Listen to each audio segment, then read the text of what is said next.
Pro ceramides वाला Vaseline deep moisture. ये ऊपर से नहीं 10 लेयर अंदर जाकर मॉइस्चराइज करे 48 घंटों तक। वैसलीन से मिले मॉइस्चर वाला ग्लो। जो कल हुआ वो बहुत दुखदाई है। मालूम पड़ा कोई अफवाह फैली, उससे लोगों ने चेन खींच ली और बहुत से लोग उसमें मारे गए। उत्तरी महाराष्ट्र के जलगांव जिले में बुधवार शाम एक ट्रेन में आग की अफवाह फैली। इसके बाद यात्री दहशत में आ गए। घबराए यात्रियों ने ट्रेन से बाहर कूदना शुरू कर दिया। इस दौरान पटरी पर उतरे कुछ यात्री पास के ही पटरी पर विपरीत दिशा से आ रही दूसरी ट्रेन की चपेट में आ गए। अधिकारियों ने इस हादसे में कम से कम 12 यात्रियों की मौत की जानकारी दी है। उन्होंने बताया कि हादसा उस समय हुआ जब 12-533 लखनऊ मुंबई पुष्पक एक्सप्रेस में सवार यात्री आग लगने से डर से जल्दबाजी में बगल की पटरियों पर कूद गए और बेंगलुरु से दिल्ली जा रही कर्नाटक एक्सप्रेस की चपेट में आ गए। अब इस पर जमकर राजनीतिक बयानबाजी भी शुरू हो चुकी है। ऐसे में सचिन पायलट ने भी बयान दिया है। सचिन पायलट ने इस पूरे मामले पर क्या कुछ बोला है, पहले एक बार ये बयान सुन लीजिए। जो कल हुआ वो बहुत दुखदाई है। मालूम पड़ा कोई अफवाह फैली, उससे लोगों ने चेन खींच ली और बहुत से लोग उसमें मारे गए।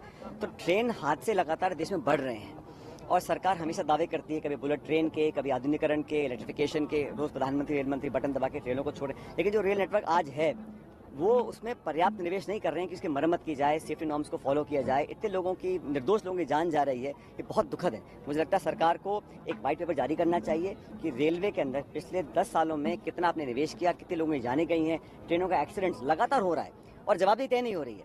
होता है, शोक पकड़ कर देते हैं और फिर काम आगे निकल जाता है। किसी की जवाबदेही तय करें और कोई रिस्पॉन्सिबिलिटी फिक्स करें, ये सरकार का काम है। जो कल हुआ वो बहुत दुखदाई है। मालूम पड़ा कोई अफवाह फैली, उससे लोगों ने चेन खींच ली और बहुत से लोग उसमें मारे गए।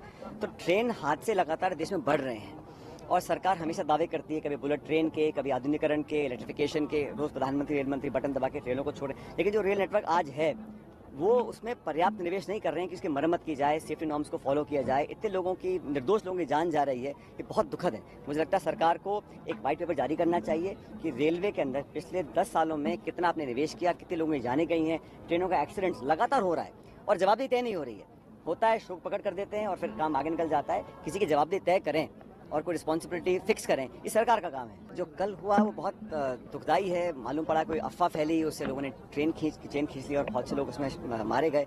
तो ट्रेन हादसे लगातार देश में बढ़ रहे हैं और सरकार हमेशा दावे करती है, कभी बुलेट ट्रेन के, कभी आधुनिकीकरण के, इलेक्ट्रिफिकेशन के। रोज प्रधानमंत्री रेल मंत्री बटन दबा के ट्रेनों को छोड़े, लेकिन जो रेल नेटवर्क आज है वो उसमें पर्याप्त निवेश नहीं कर रहे हैं कि उसकी मरम्मत की जाए, सेफ्टी नॉर्म्स को फॉलो किया जाए। इतने लोगों की, निर्दोष लोगों की जान जा रही है, ये बहुत दुखद है। मुझे लगता है सरकार को एक व्हाइट पेपर जारी करना चाहिए कि रेलवे के अंदर पिछले 10 सालों में कितना आपने निवेश किया, कितने लोगों की जानें गई हैं। ट्रेनों का एक्सीडेंट्स लगातार हो रहा है और जवाबदेही तय नहीं हो रही है। होता है, शोक पकड़ कर देते हैं और फिर काम आगे निकल जाता है। किसी की जवाबदेही तय करें और कोई रिस्पॉन्सिबिलिटी फिक्स करें, ये सरकार का काम है। बहरहाल मध्य रेलवे के अधिकारियों ने बताया कि दुर्घटना में 15 अन्य यात्री घायल हुए थे।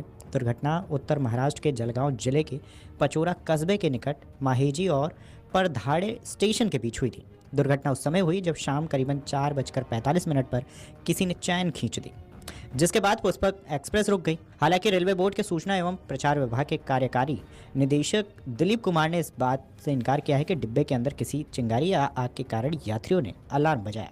उन्होंने बताया